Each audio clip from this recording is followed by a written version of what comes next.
के सम्मान में, संविधान के सम्मान में भारतीय संविधान जिंदाबाद, भारतीय संविधान जिंदाबाद, भारतीय संविधान जिंदाबाद, बहुत बहुत धन्यवाद।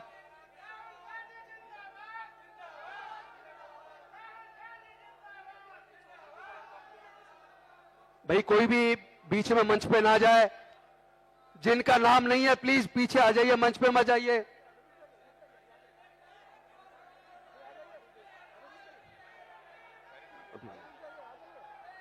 अब पहले क्यों जा रहे हो यार, अब तो यहां भी ऐसा कर रहे हो।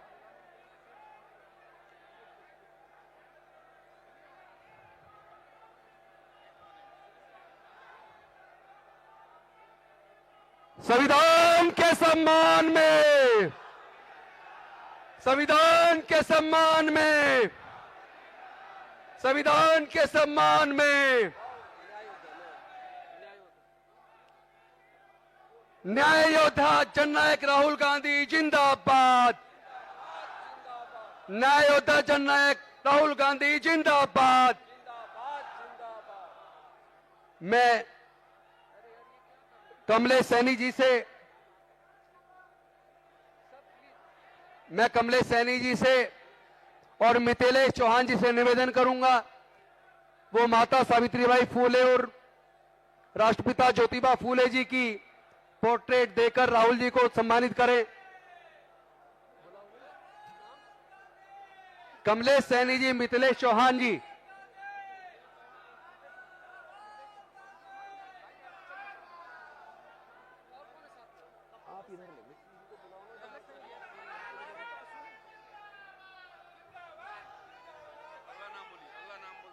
डॉक्टर केपी सिंह और मिलन सिंह जी, मिलन सिंह चंद्रवंशी जी, गदा लेकर जल्दी से राहुल जी को सम्मानित करें।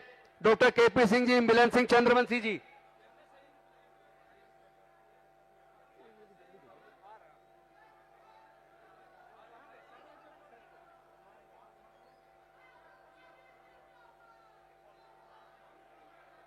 डॉक्टर केपी सिंह जी, मिलन सिंह जी।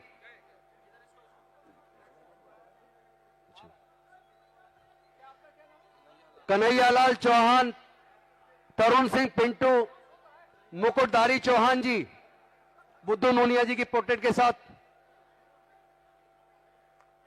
कन्हैया चौहान, तरुण सिंह पिंटू, मुकुटधारी चौहान जी, अपना मोमेंटो लेके तुरंत राहुल जी को सम्मानित करें।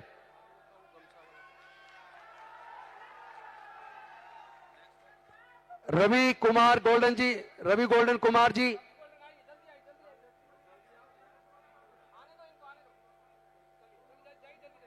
इंजीनियर पूर्णिमा चौधरी जी, वंदना चौधरी जी, विनोद कुमार चौधरी जी और रानी चौधरी जी, फ्रीडम फाइटर जगलाल चौधरी जी का पोर्ट्रेट लेकर राहुल जी का सम्मान करें।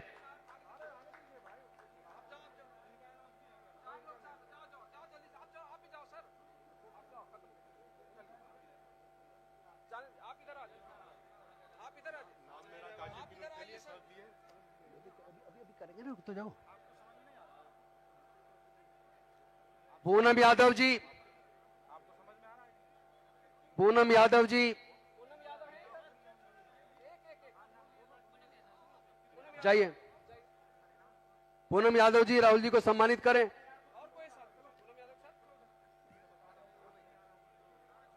इंजीनियर राजेंद्र प्रसाद सिंह जी, जिन्होंने बाबू जगजीवन राम जी के ऊपर अनेकों किताबें लिखी हैं। इंजीनियर राजेंद्र प्रसाद सिंह जी अपनी पुस्तक जो बाबूजी के ऊपर लिखी है वो राहुल जी को देकर सम्मानित करें।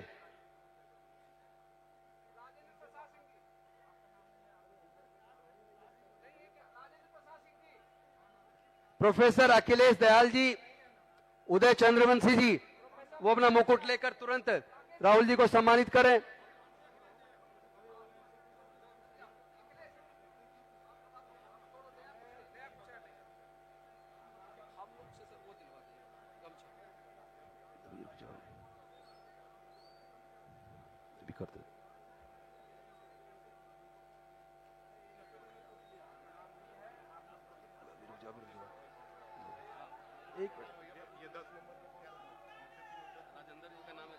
इंजीनियर राजेंद्र प्रसाद सिंह जी तुरंत पुस्तक देके जो बाबूजी के ऊपर लिखी है सम्मानित करें।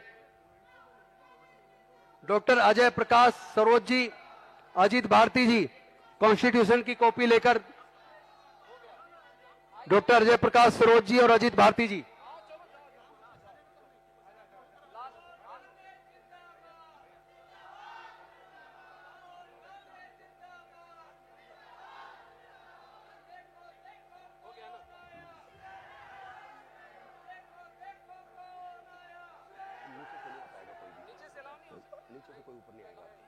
ना ना ना,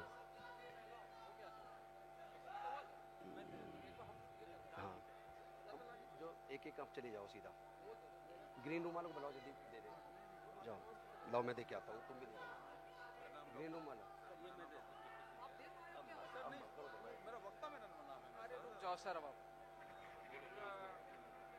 डॉक्टर राजेंद्र पाल गौतम जी स्वागत करेंगे राहुल जी का।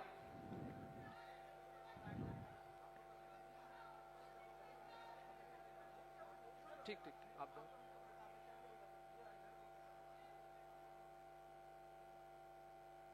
डॉक्टर रतन लाल,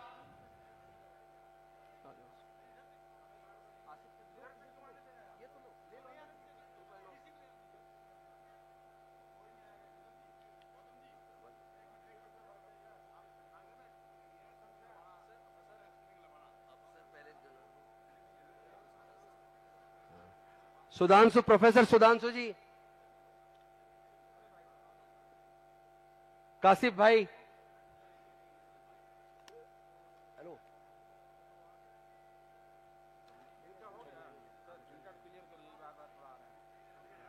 कासिफ भाई, हाँ इधर बोला ना, जाओ। एसपी सिंह लबाना जी,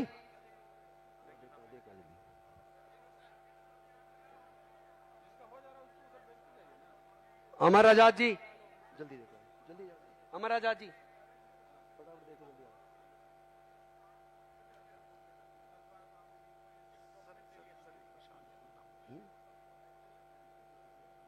विशाल यादव जी,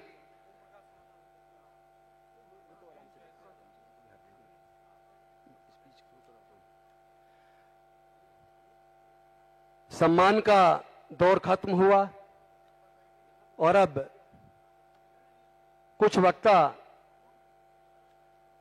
जननायक न्याय योद्धा राहुल गांधी जी, जो सामाजिक न्याय की इस लड़ाई को एक अगवा के तौर पर, एक सेनापति के तौर पर संसद के अंदर भी और सड़क पर भी पूरे देश में पैदल चल के इस सामाजिक न्याय की लड़ाई को, जिसमें जातीय जनगणना, आर्थिक शैक्षणिक सर्वे और तमाम तरह का डाटा कलेक्ट हो, सबको सभी क्षेत्रों में हिस्सेदारी भागीदारी मिले, इस न्याय की लड़ाई को, संविधान को बचाने की लड़ाई को हम सब के जनप्रिय नेता न्याय योद्धा राहुल गांधी जी आज हम सबको संबोधित करेंगे कि इस न्याय को, लड़ाई को किस दिशा में लेकर जाना है, कैसे लेकर जाना है, क्यों ये जरूरी है, क्यों भारत को बचाने के लिए हम सब की जिम्मेदारी इतनी महत्वपूर्ण है,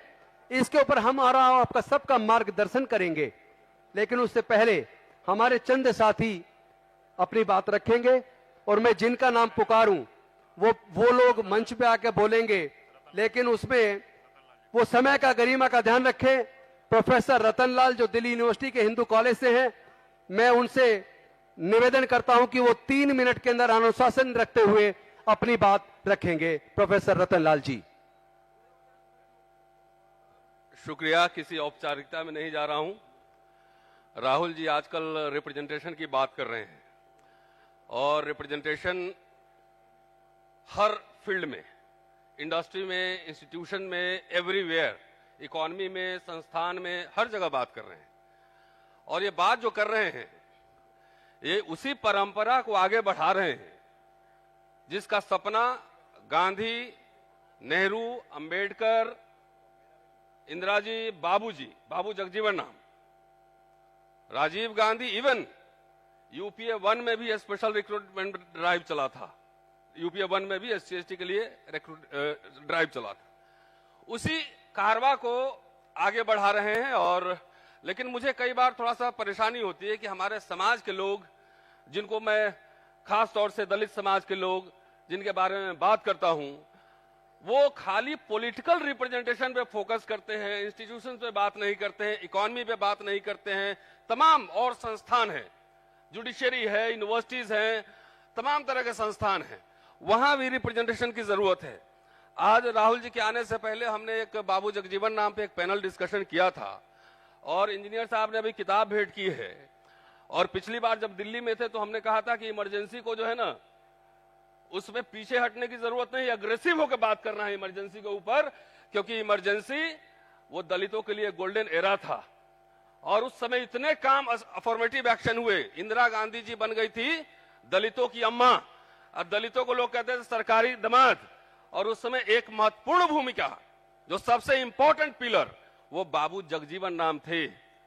26 जनवरी 1950 को संविधान लागू हुआ और 1982 तक 20 लाख सरकारी कर्मचारी दलित समुदाय के बने थे। 20 लाख, 20 लाख फैमिली, 20 लाख बने थे। और आरएसएस, बीजेपी उन्हीं संस्थानों को बर्बाद कर रही है, छीन रही है। एजुकेशन खत्म है, यूनिवर्सिटी खत्म है, वजीफा खत्म है, फेलोशिप नहीं है, कुछ नहीं है।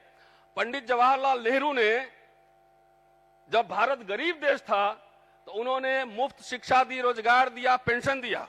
अब पंडित अटल बिहारी वाजपेयी ने आके सबसे पहले वो तीनों चीज छीन लिया। राहुल जी वही बात कर रहे हैं जो जवाहरलाल नेहरू उस समय बात कर रहे थे, वही बात कर रहे हैं। इंदिरा जी कह रही थी, बाबू जगजीवन राम कह रहे थे, वही बात कह रही है। लेकिन हमारे समाज के लोगों, मैं आखिरी बात कह रहा हूं, आप सब सिर्फ पॉलिटिकल रिप्रेजेंटेशन के लिए खाली आते हैं, लीडर से मिलते हैं। पॉलिटिकल रिप्रेजेंटेशन नहीं, अगर एक एजुकेशन खत्म हो गया, Dalit middle class, backward middle class, वो खत्म हो जाएगा। इसलिए हर संस्थान में रिप्रेजेंटेशन के लड़िए। और मैं समझता हूं कि जो आवाज सोशल मीडिया पे हम लोग उठा रहे थे इतने वर्षों से, अनिल जैन साहब हमारे साथ हैं, हम लोगों ने रोस्टर के सवाल पे भारत बंद कॉल किया था और जीता था। इसी मोदी सरकार को हमने हराया था, विश्वविद्यालय से वो आंदोलन शुरू हुआ था। तो इसलिए विश्वविद्यालय में चूंकि बागी बनते हैं, बागी कोट अनकोट कह रहा हूं, वो व्यवस्था पे सवाल उठाते हैं। आपके बच्चे अब आ रहे हैं यूनिवर्सिटी में, विश्वविद्यालयों में पढ़ रहे हैं, प्रोफेसर बनने, वो सवाल उठा रहे हैं, उनके ऊपर झूठे मुकदमे लादे जा रहे हैं। इसलिए खाली पॉलिटिकल रिप्रेजेंटेशन के लिए मत लिए, लिमिटेड सीट है, नौकरियां लाखों लाख मिल सकती है, बहुत लोग करोड़पति बन सकते हैं बिजनेस करके। तो जो राहुल जी बात कह रहे हैं उसको गंभीरता से समझिए और आज जाइएगा घर में तो इत्मीनान से सोचिएगा कि इस देश के संसाधन में हिस्सेदारी की बात हो रही है, सिर्फ एमएलए एमपी बनने की बात नहीं हो रहा है। शुक्रिया। जय भीम, जय जगजीवन। धन्यवाद प्रोफेसर रतनलाल जी, आपने समय का ध्यान रखा, इसके लिए विशेष धन्यवाद। अब अगले वक्ता के तौर पे मैं शशि पंडित जी से निवेदन करूंगा वो आए और समय का ध्यान रखते हुए केवल 3 मिनट में अपनी बात रखेंगे। मुझे अनुशासन की पूरी उम्मीद है। शशि पंडित जी।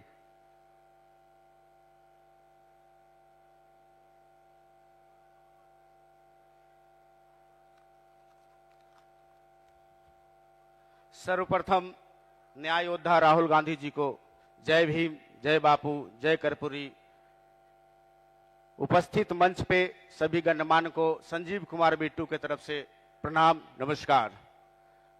इतनी भीषण गर्मी में बिहार के कोने कोने से आए हुए हमारे अति पिछड़ा भाइयों का ये हौसला देखकर हमें लगता है कि बदलाव दिख रहा है और बदलाव निश्चित है। तो साथियों, सरफरोशी की तमन्ना अब हमारे दिल में है, देखना है जोर कितना बाजुए कातिल में है, बाजुए कातिल में है। शहीद रामचंद्र विद्यार्थी जी जिस भारत के लिए सीने पे गोलियां खाई है, उस भारत का सपनों को प्रायोगिक तरीके से आरएसएस और बीजेपी द्वारा खत्म किया जा रहा है। ये आप लोग देख रहे हैं और समझ रहे हैं। और आरएसएस का इतिहास रहा है, ना तो ये आजादी में रहे हैं साथ हमारे, ना ही बाबा साहब के संविधान को अपनाया है। इतिहास गवाह है इस चीज का कि हमेशा दलितों पे इन्होंने अत्याचार किया, अति पिछड़ों पे अत्याचार किया है, ये आप लोगों ने देखा है।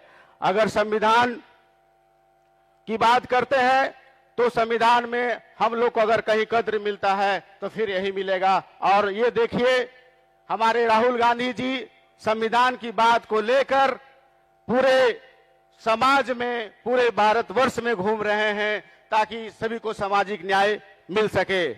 आज देश भर में हिंदू मुस्लिम की नफरत फैलाकर देश में अमन चैन बीजेपी ने समाप्त कर दिया है। आपका परिवार कहकर अगर कोई व्यक्ति आपके घर में आता है, बीजेपी का नाम लेता है, तो समझ जाइए कि आपको वह पूर्व से आपको पीछे ले जाना चाहता है और आपको वहीं ले जाकर फिर से उसी माहौल में आपको जिलाना चाहता है।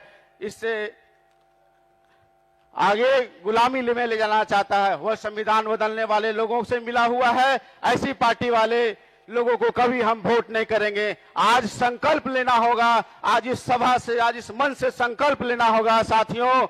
राहुल गांधी जी को हम लोग हाथ मजबूत करें। क्या आप लोग चाहते हैं? एक बार बोले राहुल गांधी जिंदाबाद, राहुल गांधी जिंदाबाद।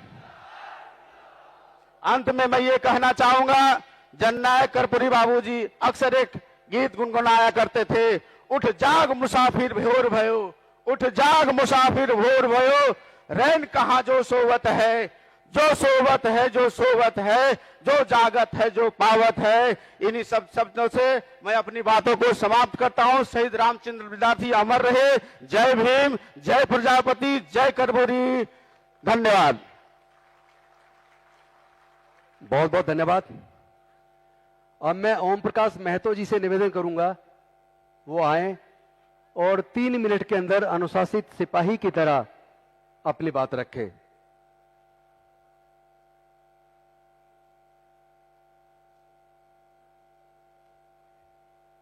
बुद्धू नूनिया जिंदाबाद, बुद्धू नूनिया जिंदाबाद, मुटुकधारी चौहान जिंदाबाद, रामचंद्र विद्यार्थी जिंदाबाद, बाबू जगजीवन राम जी जिंदाबाद, राहुल गांधी जी जिंदाबाद। मैं ओम प्रकाश महतो आप सभी जनता जनार्दन लोगों से जनता जनार्दन लोगों का वंदन एवं अभिनंदन करता हूं कि आप इस कार्यक्रम में आए। साथ ही मंचासीन सभी साथियों को मैं और गार्जियनों को सम्मानित करते हुए हमारे न्याय को योद्धा राहुल गांधी जी का मैं सत सत नमन करता हूं कि मैं 25 फरवरी को 2025 को राहुल जी से मिला और राहुल जी से मैंने विनम्र प्रार्थना किया कि हमारे नमक सत्याग्रह आंदोलन के 95वां वर्षगांठ पे आप मुख्य अतिथि के तौर पर श्री कृष्ण मेमोरियल में आए और हमारे समाज को मैसेज दे, जो हमारा नोनिया बीन बिलदार समाज है, अति पिछड़ा समाज है, जो हमारा दलित समाज है, और इस समाज का नाम ले कि हम लोग आज तक आजादी के लड़ाई में इस समाज का प्रतिनिधित्व तो कहीं नहीं हो पाया है। मेरा समाज पूरा दबा कुचला हुआ समाज है, इसलिए आप इस कार्यक्रम में आए, आपका बहुत बहुत आभार कि इस नुनिया बिन बेलदार और नमक सत्याग्रह के 95वां वर्षगांठ पर आप श्री कृष्ण मेमोरियल में आए। साथ ही साथ हम कहना चाहते हैं कि पूरे देश में हमारा नोनिया बिन बेलदार जो भिन्न भिन्न नामों से भिन्न भिन्न प्रदेशों में पाए जाते हैं, उनका 7.5 से 8 करोड़ आबादी है और हम चाहेंगे कि इसी तरह के कार्यक्रम हमारा अलग अलग भिन्न भिन्न राज्यों से हमारे यहाँ कॉल आ रहा है कि ओम प्रकाश जी आप राहुल जी का समाज का इसी तरह कार्यक्रम हमारे समाज का यूपी में करावे, असम में करावे, बंगाल में करावे, उड़ीसा में करावे। इसलिए हम राहुल जी से ये विनती करते हैं कि आप आने वाला समय में हमारे समाज का कार्यक्रम, जैसे आने वाला चुनाव वेस्ट बंगाल में है, आने वाला चुनाव पंजाब में है, आने वाला चुनाव असम में है, इसमें आप हमारे समाज के कार्यक्रम में आइए और हमारे समाज का मान सम्मान बढ़ाइए, क्योंकि मेरा समाज शुरू से गांधीवादी विचारधारा का रहा है और आज भी है। इसलिए आप इसमें आइए। साथ ही साथ मेरा एक और कहना है कि हमारे समाज के मुटुकधारी चौहान, बुद्धू नूनिया, रामचंद्र विद्यार्थी और बाबू जगजीवन राम सभी को श्रद्धा सुमन अर्पित करते हुए मैं एक बार और आग्रह करता हूं कि ये जो संविधान का सुरक्षा का आपने बिगुल फूका है, इस बिगुल में हमारा समाज तन मन धन से आपको साथ देने के लिए कदम से कदम मिलाकर चलने के लिए तैयार है। नोनिया बिन बेलदार का समाज। साथ ही साथ राहुल जी एक बार आपको धन्यवाद देते हुए अपने वाणी को विराम देंगे कि आपने जो 25 फरवरी की आपसे मुलाकात हुई और नमक सत्याग्रह में आने का जो सहमति दिया, इसलिए मेरा समाज आपके लिए, आपके ऊपर सदा सहभागी रहेगा। साथ ही साथ जय बुद्धू नूनिया, जय बुद्धू नूनिया, जय मुटुकधारी चौहान, जय संविधान। इन्हीं चंद शब्दों के साथ अपनी वाणी को विराम देता हूं। जय हिंद, जय नूनिया समाज। बहुत बहुत धन्यवाद ओम प्रकाश जी। अब मैं बच्चू प्रसाद बीरू जी से निवेदन करूंगा वो आए और 3 मिनट के अंदर आप अपनी बात रखें। प्लीज समय का ध्यान रखिएगा प्लीज। सभा की अध्यक्षता कर रहे अध्यक्ष जी, इस कार्यक्रम में उपस्थित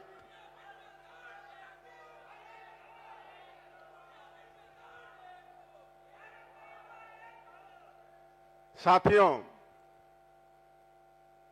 इससे मंच पर बैठे न्याय योद्धा श्री राहुल गांधी जी और इस कार्यक्रम में उपस्थित प्रदेश के कोने कोने से आए हमारे नूनिया बिन बेलदार और अति पिछड़ा समाज और तमाम समाज के साथियों, हमारे मंच पर बैठे हमारे प्रदेश के अध्यक्ष श्री राजेश राम जी और हमारे पार्टी के नेतागण, साथियों, ये अवसर हम लोग तलाश रहे थे और पिछले दिनों जब 6 अप्रैल को हम हर वर्ष पटना के अंदर नमक सत्याग्रह मनाते रहे हैं, एक ही दिन पर 2 कार्यक्रम हो गया।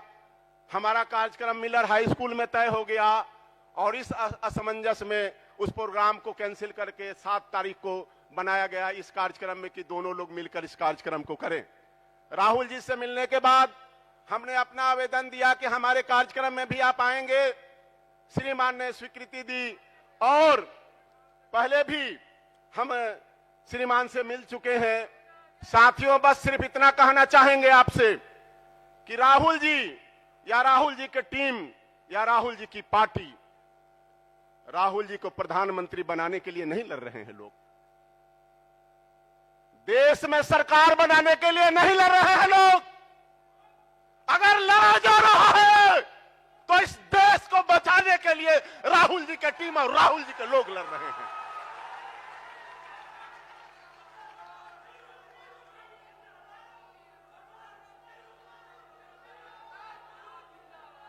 हम लोग राजेश लिलोठिया साहब की टीम में काम करते हैं और लिलोठिया साहब ने जो हम लोगों को शिक्षा दी है कि इस देश में अगर रहना है तो हम लोगों को संविधान के रक्षक करना होगा और जब तक संविधान सुरक्षित नहीं है हम सुरक्षित नहीं हैं। इसलिए मेरे मित्रों, मैं सिर्फ इतनी बात कह के समाप्त करना चाहूंगा कि हर दर्द बढ़ रहा है दरमान के बगैर, हर दर्द बढ़ रहा है दरमान के बगैर, जुल्दान कुछ नहीं है संविधान के बगैर। किश्ती है राह हक में मौजा खिलाफ है, दरिया में तैरना क्या तूफान के बगैर। एक पल में खत्म होगा सोलो की भी गरूर, बारिश जरूर होगी इम्कान के बगैर, बारिश जरूर होगी इम्कान के बगैर। यह बहुरुपया सरकार जो देश की जनता को ठग रही है, जो देश को मिट्टी में मिलाने के लिए सोच ली है, नोनिया समाज, लौनकार समाज, दलित समाज, अति पिछड़ा समाज, यह समाज राहुल जी के पीछे मजबूती के साथ खड़ा है और इसको हम लोग इस देश में भगा कर छोड़ने का काम करेंगे। इन्हीं चंद शब्दों के साथ एक लाइन अब बोलकर हम अपनी बात को समाप्त करना चाहेंगे कि गांधी, महात्मा गांधी, नमक सत्याग्रह, ये जो लड़ाई लड़ रहे थे देश के आजादी का, उनके पीछे देश के सेठों साहूकार नहीं थे, भूखी नंगी जनता जिनके कंगाल से करकती हुई आवाज निकलती थी और उन्होंने देश को आजादी दिलाने का काम किया। ठीक उसी तरह श्री राहुल गांधी के पीछे देश के गरीब जनता खड़ी हो गई है और देश को आजादी मिलने जा रही है। इन्हीं चंद शब्दों के साथ अपनी वाणी को विराम देते हैं। जय हिंद, जय भारत, जय राहुल गांधी। धन्यवाद बीरू जी। इससे पहले कि मैं अंशुल अभिजीत जी को बुलाऊं, डॉक्टर केपी सिंह जी आए और 3 मिनट के अंदर अपनी वाणी को समाप्त करेंगे।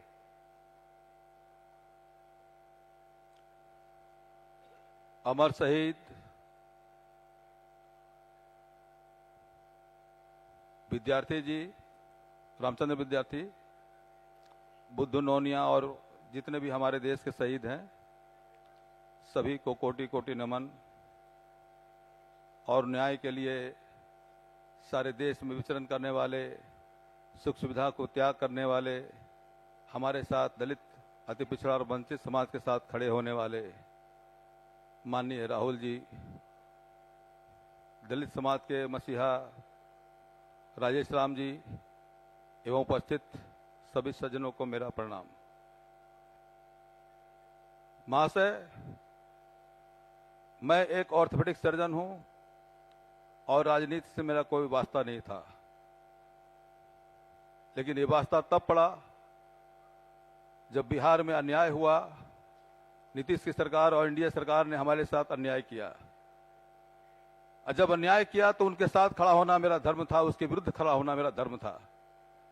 मैं चिकित्सा छोड़ करके और गली गली घूमने लगा, लोगों को जगाने लगा और ये एनडीए सरकार ने क्या किया है इसे बताने लगा। 3 जननायक ने बैकवर्ड को 2 भागों बांट दिया था, पिछड़ा और अति पिछड़ा। अति पिछड़ा में भूमिहीन थे, दलित थे और वंचित समाज के लोग थे, ये कामगार लोग थे। इनको 18% आरक्षण दिया गया, लेकिन नीतीश कुमार ने 3 जातियों को उसमें जोड़ करके मेरे आरक्षण को शून्य कर दिया। स्वाभाविक है, अगर आरक्षण है तो हम हैं, जननायक है, और आरक्षण नहीं है तो जननायक नहीं है। मैं कसम खाता हूं, जब तक मैं जिंदा हूं जननायक को मरने नहीं दूंगा, उनके विचारों को मैं मरने नहीं दूंगा। न्याय योद्धा से मैं न्याय की गुहार करता हूं। सुनते आए हैं कि ये अति पिछड़ा समाज एक जिन्न है। जब ये जिन्न लालू जी के साथ था तो सत्ता उनकी थी। ये जिन्न जब नीतीश बाबू के साथ गया तो उनकी सरकार बनी। मैं चाहता हूं कि ये जिन्न राहुल गांधी जी साथ ले। जिस दिन ये साथ लेंगे ये पूरा बिहार आपका अपना हो जाएगा, मेरा यह दावा है। मैं कोई झूठा वचन नहीं देता हूं, मैं वही कहता हूं जो होने वाला है। पूरा भारत की बात,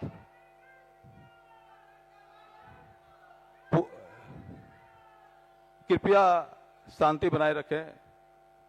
भाषणबाजी या हल्ला करना मुझे पसंद नहीं है। मैं काम में विश्वास रखता हूं जैसे राहुल गांधी रखते हैं। मैं माननीय राहुल गांधी से यही कहना चाहता हूं कि 40 जिला में, हर जिला में एक एक अति पिछड़ा को लाइए, मूल अति पिछड़ा को, और देखिए कि जिन्न कैसे निकलता है, सरकार कैसे बनती है। ये अपने दम पर आप सरकार बना सकते हैं। और साथ ही साथ मैं सभी बंधुओं से, मैं बहुत करीबी से रहा हूं कांग्रेसियों के बीच, मैं सभी से कहना चाहता हूं कि सिर्फ कांग्रेस का ठप्पा लगाने से काम नहीं चलेगा। असली कांग्रेस वो है, असली कांग्रेसी वो है जो कांग्रेस के लिए रोड पर उतरे, जो जन जन पर जाए, जो प्रसार करे और जो लोगों को जगाए राहुल गांधी के पक्ष में। अगर ऐसा नहीं कहते हैं तो कांग्रेसी कहना बंद कर दीजिए। मेरा निवेदन है, उत्साह में कुछ मैं अधिक बोल दिया हूं। अंत में एक बात मैं कहना चाहता हूं माननीय राहुल गांधी जी को कि अति पिछड़ा से हर जगह सीट छीन लिया जाता है। कुछ नजारा आज भी ऐसा था, मुझे पसंद नहीं आया, और जो मैं पसंद नहीं आता हूं आया, मैं कहने से कोई गुरेज नहीं करता हूं। मैं पूरे समर्थन के साथ सभी अति पिछड़ा को लेकर के मैं आपसे जुड़ना चाहता हूं, दिल से जुड़ना चाहता हूं। राजनीति जो है न, अगर दिल से नहीं हो, सिर्फ दिमाग से हो, तो फिर वही होगा जो एनडीए कर रहा है। हम सिर्फ राम नाम का झंडा लेकर घूमते रहेंगे और हमसे रोटी दूर चली जाएगी। इसलिए मैं कहता हूं कि जितने भी राजनेता हैं वो दिमाग के साथ दिल से काम ले। जब तक दिल का समावेश नहीं रहेगा तब तक जो है राजनीति नहीं होगी, सिर्फ वो खोखलापन रहेगा। महात्मा गांधी हो, जवाहरलाल नेहरू हो, या फिर जो है ना कि राहुल जी हो, वो दिल से लेकर के राजनीति करते हैं, दिमाग के साथ दिल भी लगाते हैं। और जब दिल जुड़ता है तो लोगों का प्यार, लोगों का ये और सारा जो है ना उनका दर्द अपने में समेट करके लगता है कि कब इनको इससे निजात दिलाएं। इन्हीं बातों के साथ मैं कुछ अधिक कह दिया हूं तो मैं क्षमा प्रार्थी हूं। धन्यवाद। धन्यवाद डॉक्टर केपी सिंह जी। इससे पहले कि मैं जन न्याय योद्धा राहुल गांधी जी को बुलाऊं, उससे पहले हमारे बीच बाबू जगजीवन राम जी के नाती मीरा कुमार जी के पुत्र अभिजीत जी, मैं उनको बुलाना चाहूंगा। अंशुल अभिजीत जी प्लीज आए, अपनी बातों से, सारगर्भित विचारों से हम सबको लाभान्वित करें। माननीय राहुल गांधी जी, जिन्होंने ये सामाजिक न्याय का मुहिम चलाया और भारत जोड़ो यात्रा में तो मैं उनके साथ था, और वो हुजूम, वो ऊर्जा सचमुच देखने लायक थी। राहुल जी, इस सामाजिक न्याय के संघर्ष में हम आपके साथ हैं। आज सभा के संचालक कर्ता गौतम जी, शकील जी, राजेश राम जी, कृष्णा लुवरू जी, जय हिंद जी, रतनलाल जी, मनोज राम जी, रवि जी, राजेश लिरोटिया जी, राजेंद्र प्रसाद जी, अखिलेश्वर जी, चंदन यादव जी, शशि पंडित जी, ओम प्रकाश जी, महतो जी, बच्चू प्रसाद दी, केपी सिंह जी, सम्मानित मंच और यहाँ पर मौजूद सब सामाजिक न्याय के योद्धा साथियों, दोस्तों, कुछ ही दिन पहले, 2 दिन पहले बाबू जगजीवन राम जी की जयंती मनाई गई, जिसमें राहुल जी की उपस्थिति हुई उनके पूर्व निवास स्थान में। तो मैं बाबू जी के चरणों में अपनी श्रद्धांजलि अर्पित करता हूं। उनका आशीर्वाद हम सबको हमेशा मिलता रहे, वो हमारी आवाज बुलंद करते रहें, वो हमारी जो इरादे हैं वो पुख्ता करते रहें, वो हमारे हाथ मजबूत करते रहें, क्योंकि ये जो संघर्ष है ये बहुत कठिन है, हमारा भविष्य बहुत कठिन है। बाबूजी तो मेरे नाना जी थे और मैं नाती हूं, तो उनके बारे में जब बात करता हूं तो काफी भावुक हो जाता हूं। लेकिन एक बात जरूर सच है कि जब मेरा व्यक्तिगत जीवन में आत्मसंदेह का वक्त आता है, जब काली घटा छाए रहती है, जब नजर बैठती नहीं, तो मैं बाबूजी की जीवनी को याद कर लेता हूं। और भारत जोड़ो यात्रा की तरह मुझे भी बहुत ज्यादा ऊर्जा मिल जाती है, हिम्मत मिलती है, ताकत मिलती है बाबूजी की जीवनी को याद करके। जरा सोचिए, 100 साल पहले, 110 साल पहले उनकी पैदाइश हुई थी एक छोटे से गांव चंदवा में, जो आरा के पास है। और सामाजिक न्याय की लड़ाई उन्होंने 10 साल की उम्र से ही शुरू कर दी थी, जब आरा टाउन स्कूल में 2 घड़े रखे हुए थे, एक दलित के लिए और एक दूसरों के लिए, सुवर्ण के लिए, और बाबूजी ने आक्रोश में उनको तोड़ दिया। 10-15 साल की उम्र थी उनकी। बाबूजी अव्वल नंबर भी लेके आते थे, गणित उनका प्रिय विषय था, 100% उसमें लेके आते थे। बल्कि राहुल जी, बाबूजी तो एक साइंटिस्ट बनने जा रहे थे, लेकिन स्वतंत्रता संग्राम, गांधी जी का नेतृत्व, नेहरू जी का नेतृत्व उनको स्वतंत्रता संग्राम की लड़ाई में खींच लाया। कैमूर की पहाड़ियों को चीरते हुए वो दिल्ली पहुंचे, एक सियासतदान बने। मैं बात दोहराना नहीं चाहता, यहां पर बहुत बहस हुई है। जो मंत्रिमंडल उन्होंने सौंपे किए, जो सफलताएं प्राप्त की गई, पदोन्नति लाए जब रेलवे मिनिस्टर थे, और जब इंदिरा गांधी जी के नेतृत्व में जब कृषि मंत्री थे तो हरित क्रांति आई। राहुल जी, बाबूजी हमेशा कहा करते थे, शायद पता न हो दोस्तों को, कि ईश्वर समदर्शी है या नहीं है इस पे तो बहस हो सकती है, लेकिन भूख तो सभी को लगती है। और ये बाबूजी जानते थे। इससे पहले एक दस्तरी लेके हम दुनिया भर में जाते थे कि हमें अनाज दो, गला सड़ा अनाज हमें मिलता था। हरित क्रांति आई और 71 की लड़ाई इंदिरा गांधी जी के नेतृत्व में, जब बाबूजी रक्षा मंत्री थे, एक नए मुल्क की पैदाइशी, एक नई उम्मीद, एक नई कौमियत, भूगोल बदल गया। तो ये थे बाबूजी। तो मुझे बड़ी ऊर्जा मिलती है बार बार उनकी जीवनी को मैं जब पढ़ता हूं। अभी मुझे रतन लाल जी से भी बात हो रही थी और कुछ लोग उनके बारे में समझा रहे थे, तो मुझे लगता है नहीं, समझना चाहिए, जानना चाहिए, हिम्मत मिलती है। और ये जो मुहिम चलाई है राहुल गांधी जी ने, इसको आगे बढ़ाने की ताकत मिलती है। दोस्तों, ये वक्त बड़ा कठिन वक्त है, जटिल वक्त है। हमारा विश्व किसी और के हाथों में गिरवी है और वो ऐसे लोग हैं जो अंग्रेजों की परछाइयों में डरे छुपे बैठे थे, क्या पता। बाबूजी कहा करते थे कि हक मांगने से नहीं मिलता, उसके लिए संघर्ष करना पड़ता है।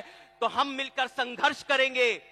जो जरूरतमंद हैं, जो दलित हैं, जो वंचित हैं, उनके लिए संघर्ष करेंगे। जो इंसानों के कतार में सबसे पीछे खड़े होते हैं, उनके लिए संघर्ष करेंगे। ये संकल्प लीजिए आप सब, ये वादा करिए, ये दावा करिए कि हम लड़ेंगे, जोर शोर से लड़ेंगे, छाती ठोक के लड़ेंगे, कफन बांध के लड़ेंगे। क्योंकि दोस्तों, ये वक्त आ गया है कि इस मिट्टी, ये फिजाएं एक बार फिर आपकी कुर्बानियों का इंतजार कर रही हैं। हम राहुल जी को सुनने के लिए उत्सुक हैं। बहुत बहुत शुक्रिया। आप लोग खुश रहें, आबाद रहें, मैं दुआ करता हूं। धन्यवाद अभिजीत जी। अब मैं और ज्यादा आपके धैर्य की परीक्षा नहीं लेना चाहता। पूरे देश में सामाजिक न्याय की लड़ाई को लड़ रहे न्याय योद्धा, जननायक राहुल गांधी जी, विपक्ष के नेता, भारत को बचाने की सबसे शक्तिशाली आवाज को मैं आमंत्रित करता हूं आपके बीच आए और हम और आपका सबका मार्गदर्शन करें।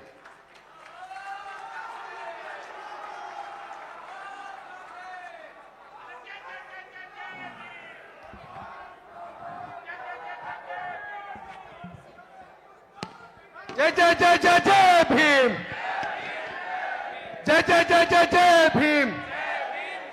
संविधान के सम्मान में, संविधान के सम्मान में, संविधान के सम्मान में, भारतीय संविधान जिंदाबाद, भारतीय संविधान जिंदाबाद, सामाजिक न्याय जिंदाबाद, सामाजिक न्याय लेकर रहेंगे, सामाजिक न्याय लेकर रहेंगे। राजेश राम जी, शकील अहमद खान जी, कृष्णा अलवारू जी, अंशुल अभिजित जी, शशि पंडित जी,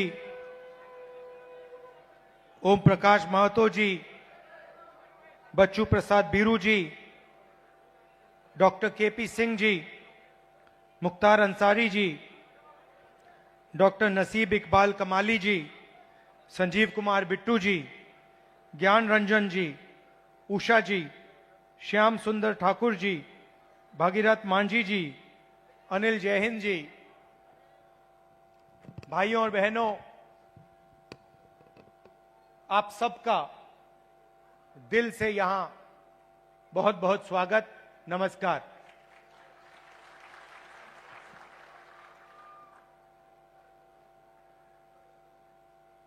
संदीप दीक्षित, जो शीला जी के बेटे हैं, वो एक पॉडकास्ट, आजकल पॉडकास्ट चलती है ना, वो एक पॉडकास्ट बनाते हैं।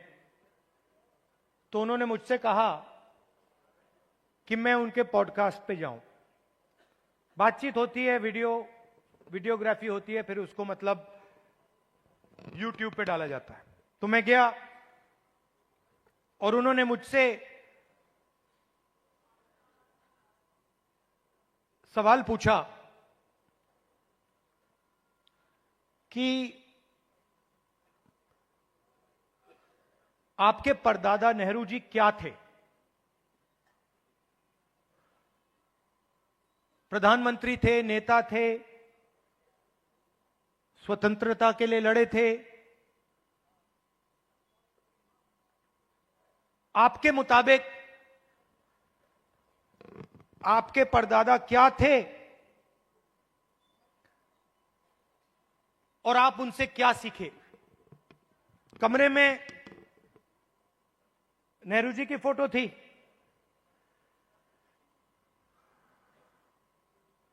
एक तरफ गांधी जी की पेंटिंग थी, और मैंने सोचना शुरू किया कि मेरे जो परदादा नेहरू जी थे वो असलियत में क्या थे। और दोनों फोटो को मैं देख रहा था और मेरे दिमाग में बात आई कि ये दोनों जो लोग थे, जवाहरलाल नेहरू और महात्मा गांधी, ये दोनों सच्चाई से मोहब्बत करते थे।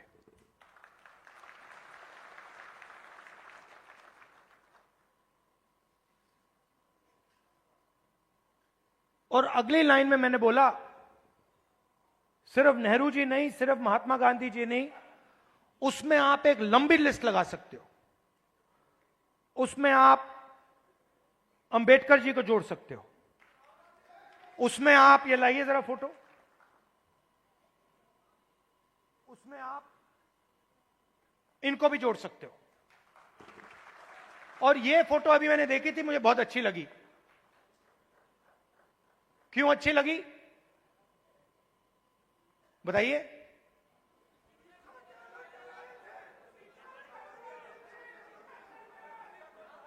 क्योंकि जो इनकी पत्नी है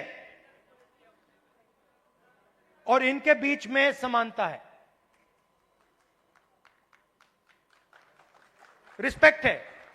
ये देखकर ये पता लग रहा है कि रिस्पेक्ट है। तो ये सब लोग, और आप हजारों साल पहले शुरू कर सकते हैं।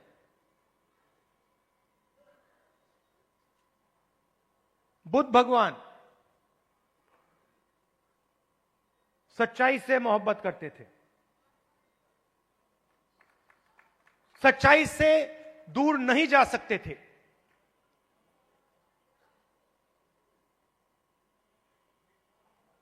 गुरु नानक, कबीर, बसवना, नारायण गुरु, लिस्ट है।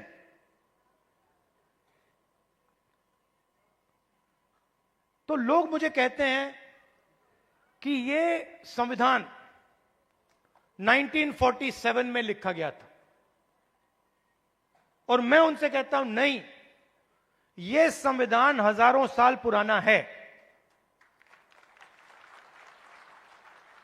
और इस किताब के अंदर अंबेडकर जी की सोच,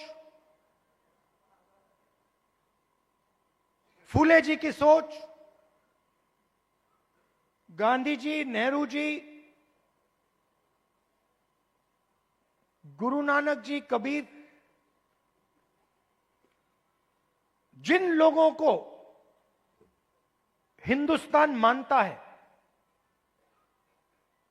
और रिस्पेक्ट करता है, उनकी सोच इसके अंदर है। तो जब मैं इस किताब को, और जब आप इस किताब को ऐसे पकड़ते हो, आप 70-80 साल पुरानी किताब को नहीं पकड़ रहे हो, आप हजारों साल पुरानी विचारधारा की रक्षा कर रहे हो।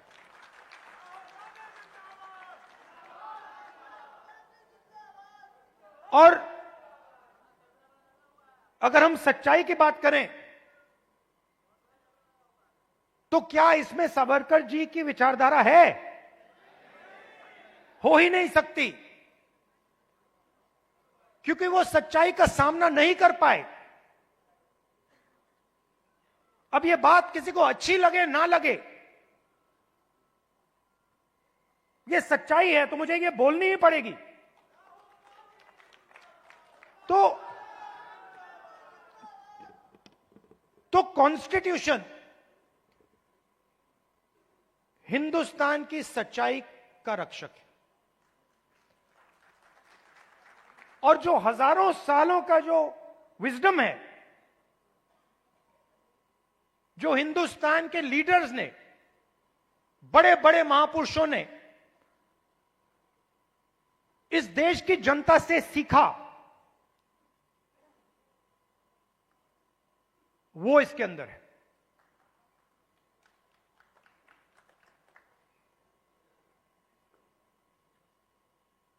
अंबेडकर जी ने दलितों की लड़ाई लड़ी, दलितों के लिए लड़ाई लड़े। सिखाया किसने? सिखाया देश के दलितों ने। जो देश के दलितों के अंदर दर्द था, उस दर्द को अंबेडकर जी समझे,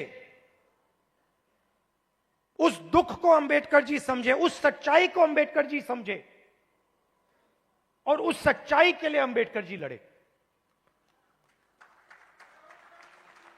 इसीलिए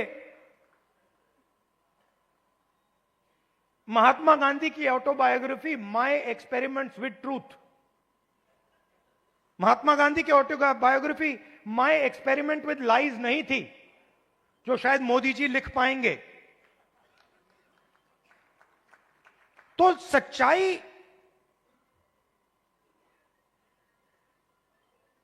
की ही लड़ाई चल रही है। और आजकल क्या हो रहा है, सच्चाई बोलना हिंदुस्तान में मुश्किल है, आसान नहीं। आप देख लीजिए, हमारी पॉलिटिक्स को देख लीजिए, पॉलिटिक्स को देख लीजिए, बड़े बड़े नेताओं को देख लीजिए, बोल नहीं पाते हैं। पूरा देश जानता है कि सच्चाई ये है, और बड़े से बड़े नेता चुप हो जाते हैं। ये पूरे देश को दिख रहा है। मगर एग्जाम्पल क्या दिया? बुद्ध भगवान ने, अंबेडकर जी, गांधी जी, इन लोगों ने एग्जाम्पल क्या दिया? डरना नहीं है, जो सच्चाई है वो देश के सामने रखनी है, और यही आप लोग कर रहे हो, यही आप लोग कर रहे हो। आप लोग डरते नहीं हो, आप लोगों को दबाया नहीं जा सकता है। आपके अंदर, खून के अंदर, फूले जी, अंबेडकर जी, गांधी जी, ये सब आपके खून के अंदर हैं, और इनकी विचारधारा आपके खून के अंदर है, मेरे खून के अंदर है, और इसको कोई नहीं मिटाने जा रहा है, कोई मिटा ही नहीं सकता।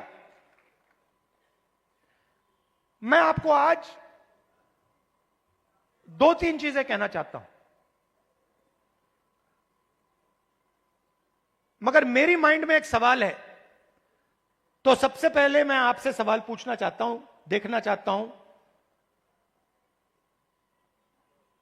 आप में से, आपने देखा होगा अमेरिका के राष्ट्रपति ने स्टॉक मार्केट की धज्जियां उड़ा दी हैं, देखा होगा? देखा ना? अच्छा, आप मुझे बताइए, आप में से, इस भीड़ में से कितने लोग स्टॉक मार्केट में पैसा डालते हैं? हाथ उठा के दिखाइए। अब ये देखिए, घूम के देखिए, यहां पे 1% से कम लोग स्टॉक मार्केट में पैसा डालते हैं, 1% से कम। अगर यहां 100 लोग हैं तो एक हाथ उठ रहा है। तो ये स्टॉक मार्केट आपका औजार नहीं है, इसमें अनलिमिटेड पैसे बने, मगर इसका फायदा आपको नहीं मिला।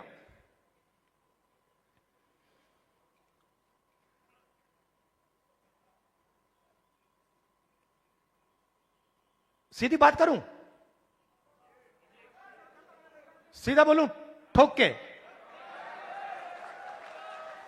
हमारे यहां पे केपी सिंह जी हैं, कहां हैं केपी सिंह जी? आइए आइए। केपी सिंह जी, अब गलत मत मानना जो मैं कहने जा रहा हूं। देखिए, केपी सिंह जी ने कहा, बैठिए बैठिए, आइए। केपी सिंह जी ने कहा कि मैं ऑर्थोपीडिक सर्जन हूं। कहा ना आपने? कहा। कुछ दिन पहले पार्लियामेंट हाउस में डेलीगेशन आया, वहां पे ऐसे ही एक व्यक्ति ने मुझे कहा, मैं आईआईटी का प्रोफेसर हूं। और मैंने उससे यही कहा कि देखिए, मैं कुछ कहना चाहता हूं मगर शायद आपको अच्छा ना लगे, इजाजत है? उन्होंने कहा हां, कह दीजिए। और वही मैं आपसे इजाजत लेना चाहता हूं, इजाजत है? देखिए,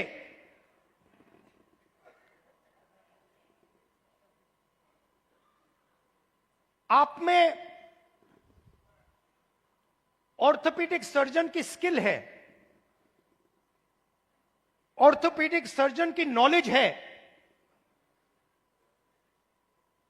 ज्ञान है। जो ऑर्थोपीडिक सर्जन होता है वो आप में सब कुछ है, मगर आप ऑर्थोपीडिक सर्जन नहीं हो। क्यों? क्योंकि पूरा का पूरा सिस्टम आपके खिलाफ काम करता है। आप सोचते हो कि आप ऑर्थोपीडिक सर्जन हो,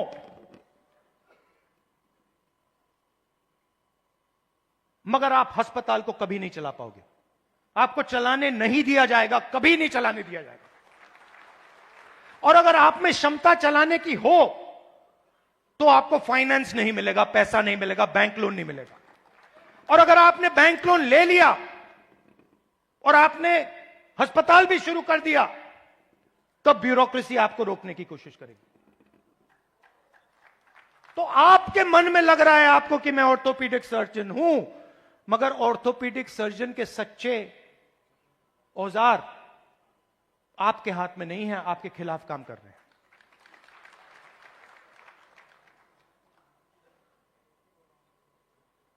डेलीगेशन में दलित प्रोफेसर ने मुझे कहा कि मैं आईआईटी प्रोफेसर हूं। मैंने उनसे कहा नहीं भैया, आईआईटी प्रोफेसर की पूरी क्वालिफिकेशन आप में है, मगर सिस्टम आपको सच्चा आईआईटी प्रोफेसर नहीं बनने देगा।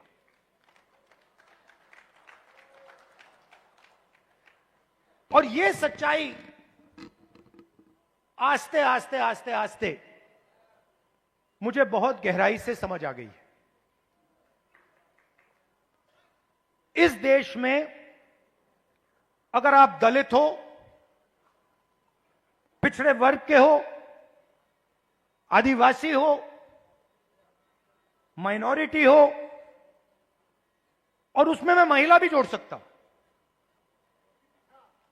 पिछड़ा बोला, ईबीसी हो, अति दलित हो, अगर आप अपर कास्ट के नहीं हो तो आप सेकंड क्लास सिटीजन हो।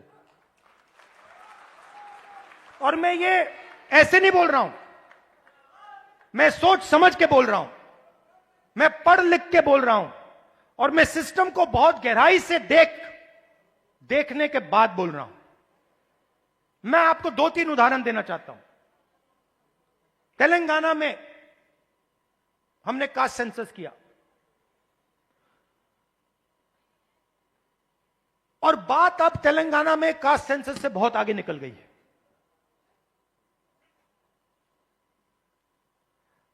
तेलंगाना में हम आपको ऐसा इंफॉर्मेशन दे सकते हैं, सामाजिक इंफॉर्मेशन, कि आप अपने सपने में भी नहीं देख पाओगे। वो कैपेबिलिटी अब तेलंगाना की सरकार के हाथ में है। मैं आपको आज स्टेज से बता सकता हूं कि अगर आप तेलंगाना में देखें और उन लोगों की लिस्ट निकालें जिन्होंने बैंक लोन लिया है,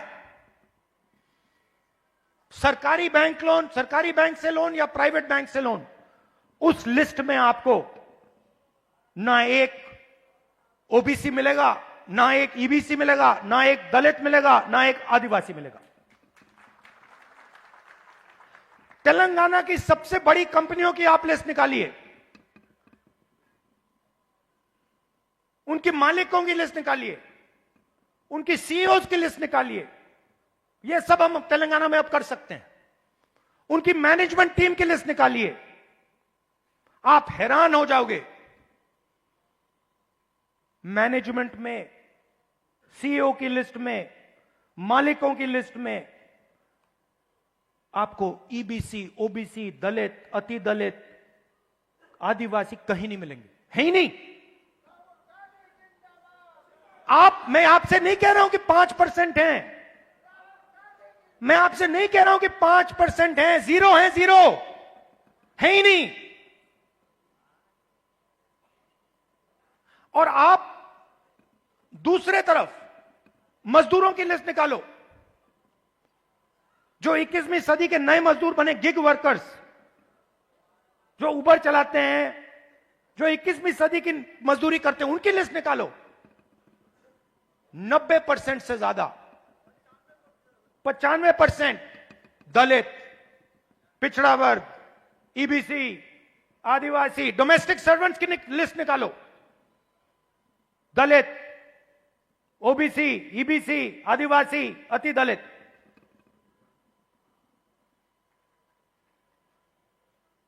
और मैं सिर्फ कंपनियों की बात नहीं कर रहा हूं, मैं अस्पतालों की बात कर रहा हूं, शिक्षा के सिस्टम की बात कर रहा हूं, सरकार की बात कर रहा हूं, कॉर्पोरेट इंडिया की बात कर रहा हूं। जहां भी आप देखो, आप हो ही नहीं।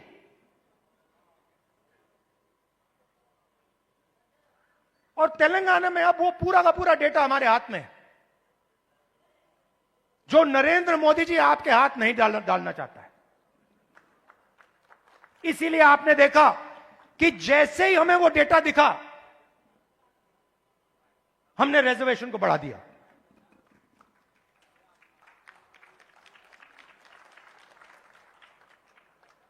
मैंने नरेंद्र मोदी जी को लोकसभा में सामने बोला,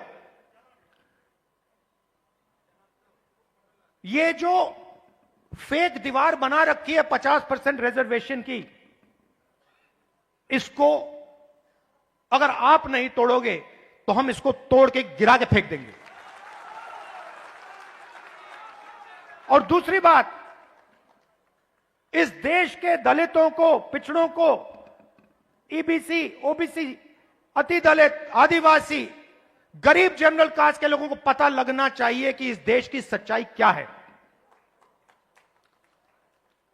कि 5%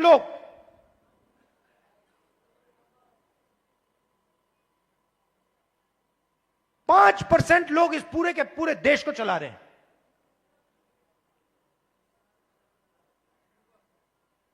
10-15 लोग हैं जिन्होंने पूरे के पूरे कॉर्पोरेट इंडिया को पकड़ रखा है। अदानी, अंबानी,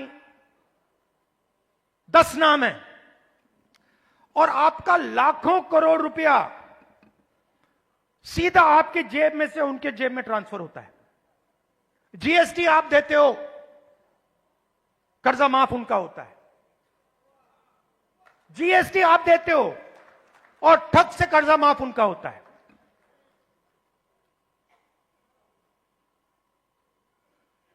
आप स्कूटर में पेट्रोल भरते हो, पैसा उनके जेब में जाता है। आप अपने बच्चों को कॉलेज, यूनिवर्सिटी भेजते हो, पैसा उनके जेब में जाता है। आप बीमार होते हो, पैसा उनके जेब में जाता है। तो आप सबको घेर के रखा हुआ है। इसलिए आपसे सांस नहीं ली जा रही है।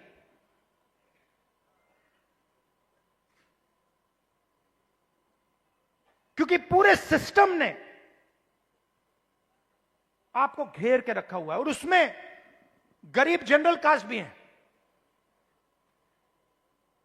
वो भी उन कंपनियों में नहीं जा सकते, वो भी डॉक्टर नहीं बन सकते, वो भी लॉयर नहीं बन सकते।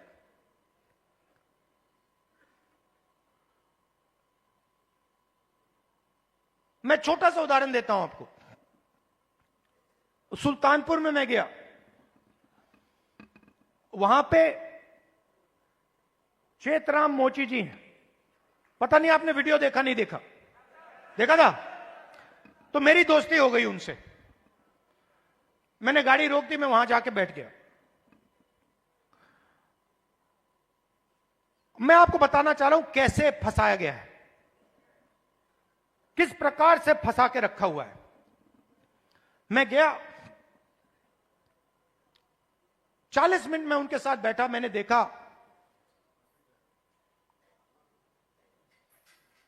कि हुनर की कोई कमी नहीं है। उनसे आप कोई भी उनको आप कोई भी जूता दे दो और कहो भैया इसको बना दो, कोई भी हो, मतलब ब्रांडेड जूता हो, ये आपने ये पहना हुआ ये हो, कुछ भी, 2-3 घंटे में वही जूता आपको मिल जाएगा, उससे अच्छा मिल जाएगा। और मैंने उनसे पूछा आप यहां कितने साल से हो? कहते हैं 40 साल से हूं राहुल जी, 40 साल। फिर मुझे देख के कहते हैं राहुल जी ये मेरा बेटा है, अब ये यहां मेरे साथ काम नहीं करना चाहता। तो मैंने कहा क्यों? और फिर सिर नीचे करके कहते हैं कि राहुल जी 40 साल में मुझे किसी ने इज्जत नहीं दी। एक ही आदमी ने, मेरे पिता ने मुझे रिस्पेक्ट और इज्जत दी थी। मैं यहां आता हूं, सुबह आता हूं, दिन भर काम करता हूं, घर चला जाता हूं। 40 साल में मुझे एक व्यक्ति ने इज्जत नहीं दी। अकेले काम कर रहे थे, बेटा कह रहा था मुझे नहीं करना काम, मैं जा रहा हूं, मैं नौकरी करूंगा। मैंने उनसे पूछा, मैंने कहा एक बात बताइए, अगर आप अपने काम को थोड़ा इंप्रूव करना चाहते हो तो आप क्या कदम लोगे? एकदम उन्होंने मुझे बोला कि देखिए राहुल जी, मैंने एक मशीन है, मैंने उसकी फोटो देखी थी, अगर वो मशीन मुझे मिल जाए तो मेरा काम डबल हो जाएगा ऐसे ही। तो हमने क्या किया, बहुत महंगी मशीन नहीं थी, हमने किसी राजनेता से वो मशीन डोनेट करा दी और उनको हमने मशीन दे दी। नहीं अभी ताली मत बजाइए, अभी ठहर जाइए, ताली बजाने की बात अभी आ रही है। 3 महीने बाद मुझे फोन आता है,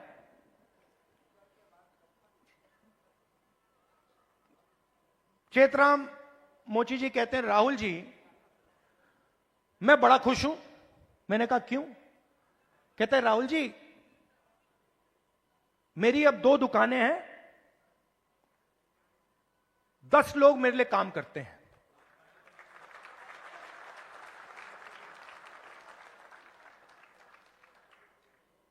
दस लोग मेरे लिए काम करते हैं, मेरी 2 दुकानें हो गई हैं। मुझे लग रहा है इस मशीन से कि मैं 4-5 दुकानें खोल पाऊंगा। अब चेतराम मोची ने मुझे एक और बात बोली। जब मैं उनके साथ बैठा था, मुझे बोला राहुल जी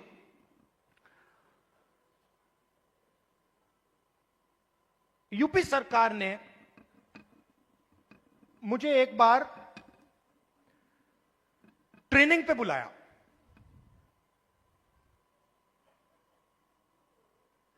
उनकी योजना थी, ट्रेनिंग पे बुलाया। तो मैंने उनसे कहा क्या सीखे?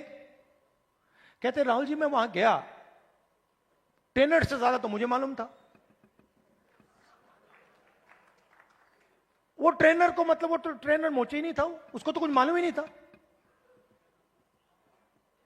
मैंने कुछ टाइम उसको समझाने की कोशिश की, मगर फिर वो समझा नहीं तो वापस आ गया।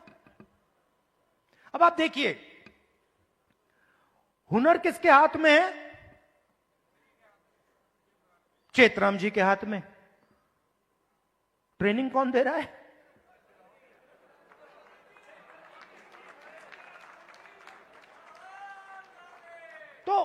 तो बात समझिए क्यों? क्योंकि ट्रेनिंग का नेटवर्क कंट्रोल में है। मशीन क्यों नहीं मिल रही? बैंक का सिस्टम कंट्रोल में है।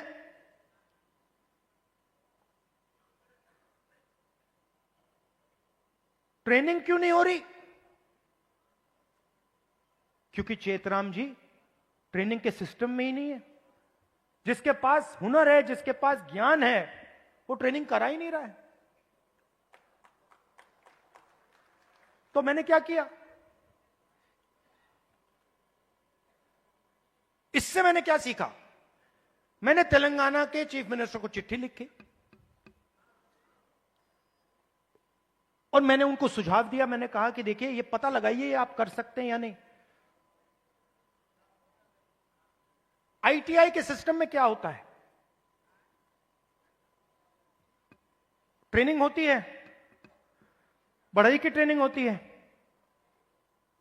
प्लम्बर की ट्रेनिंग होती है, मोची की ट्रेनिंग होती है, कुम्हार की ट्रेनिंग होती है, ये सब ट्रेनिंग होती है। तेलंगाना में मैंने चीफ मिनिस्टर को सुझाव दिया कि आप ऐसे कीजिए, आप सर्टिफिकेशन सेंटर बनाइए। तेलंगाना में लाखों मोची हैं,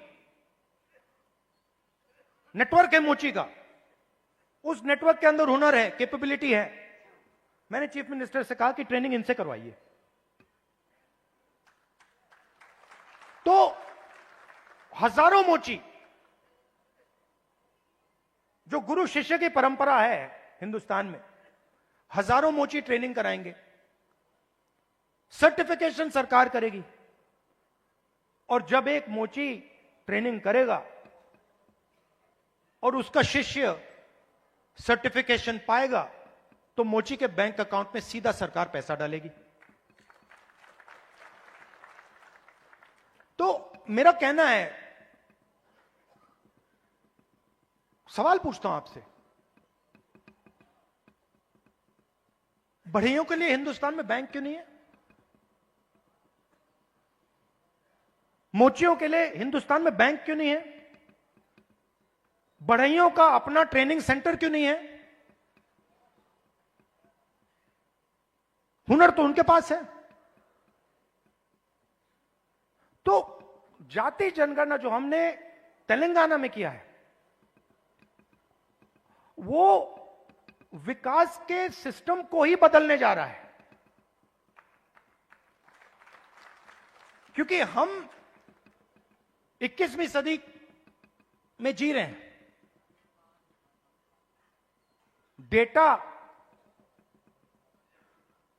डेटा की सदी है, सब लोग डेटा की बात करते हैं। तेलंगाना में हमारे पास जाति का पूरा डेटा हमारे हाथों में है, और इस डेटा के साथ हम तेलंगाना की पूरी राजनीति को बदल सकते हैं। और जो सचमुच में आपका हक है, जाति जनगणना के माध्यम से वो हम आपको दिलवा सकते हैं। और सीधी सी बात है, बहुत सारे लोग कहते हैं कि भैया देखो, जाति जनगणना नहीं होना चाहिए। मोहन भगवत जी कहते हैं जाति जनगणना नहीं होना चाहिए।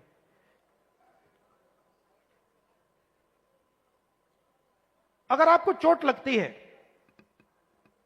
आप अस्पताल जाते हो, कभी आपसे डॉक्टर कहता है भैया एक्सरे मत करो।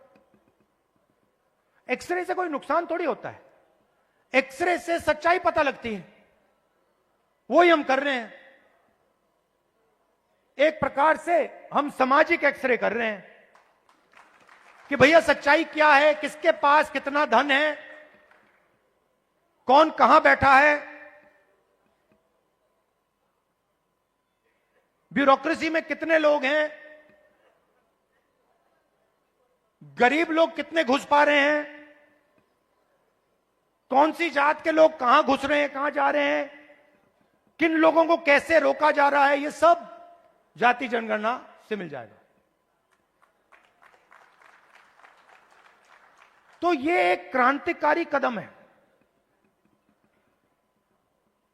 क्रांतिकारी कदम है। इसीलिए आरएसएस और बीजेपी इसको रोकना चाहते हैं और इसको अब दुनिया की कोई शक्ति नहीं रोक सकती है। बिहार में कांग्रेस पार्टी का मैं आपको रोल बताता हूं। देखिए,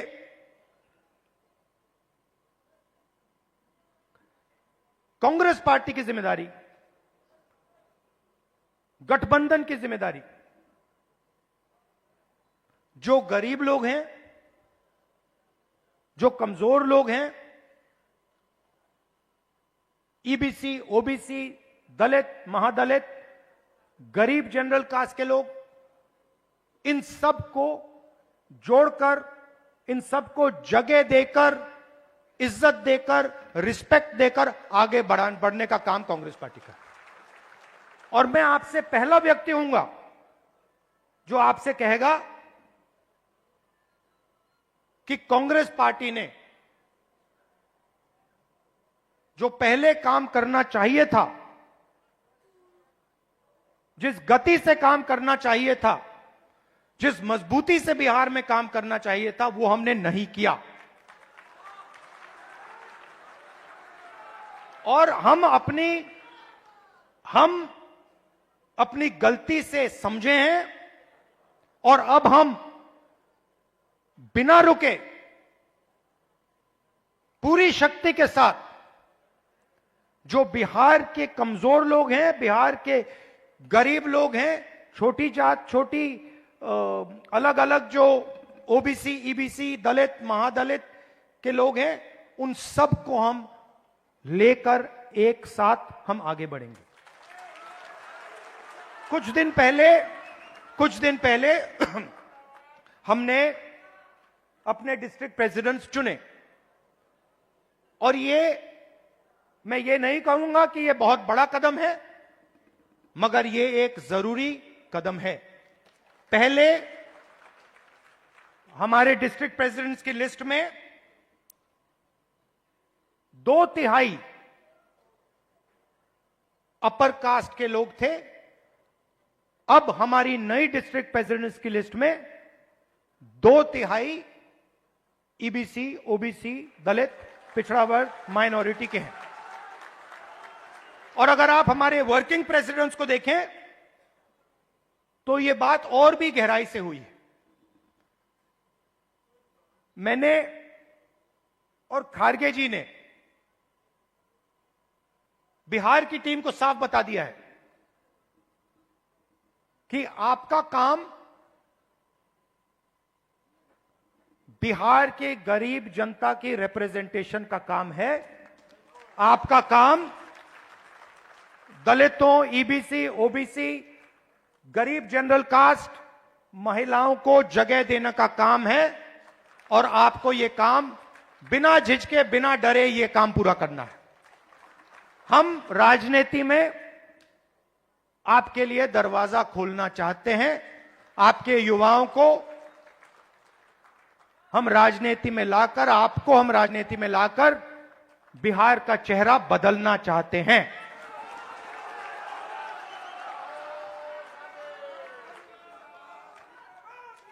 जो बिहार में हुआ है, जो आज बिहार में हो रहा है, जो एनडीए की सरकार बिहार में कर रही है,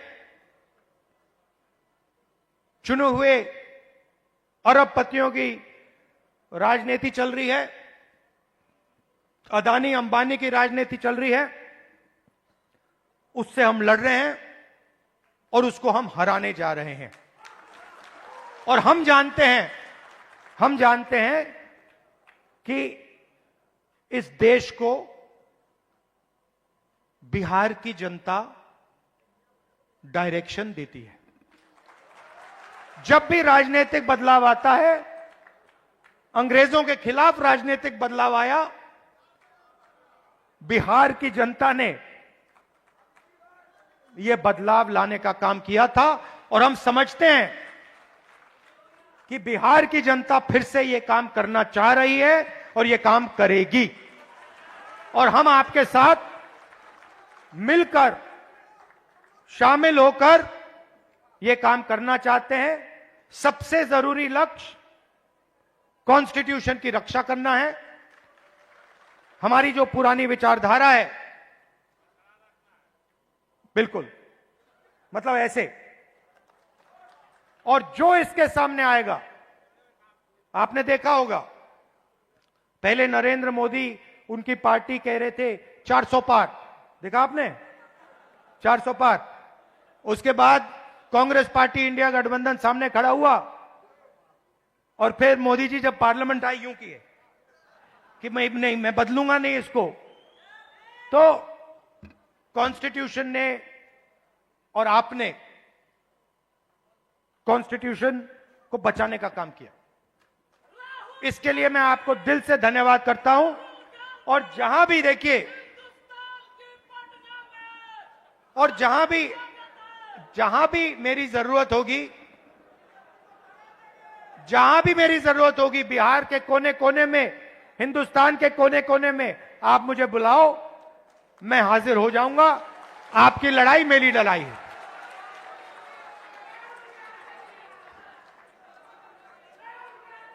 दिल से आप सबका बहुत बहुत धन्यवाद। नमस्कार, जय हिंद।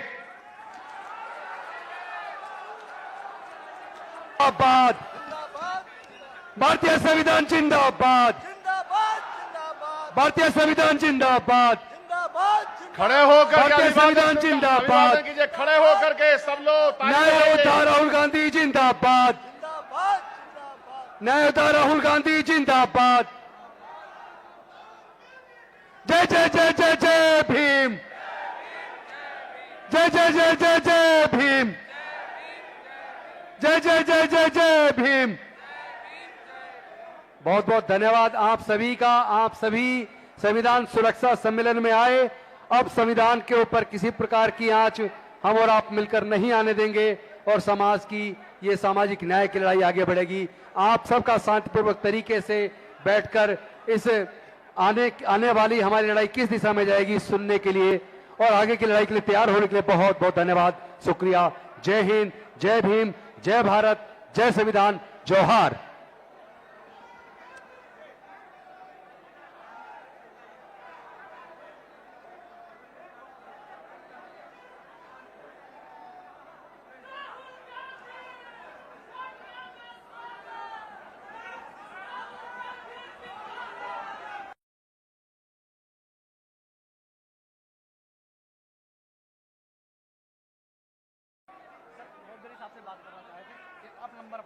अभी करते हैं। Please sir, please sir.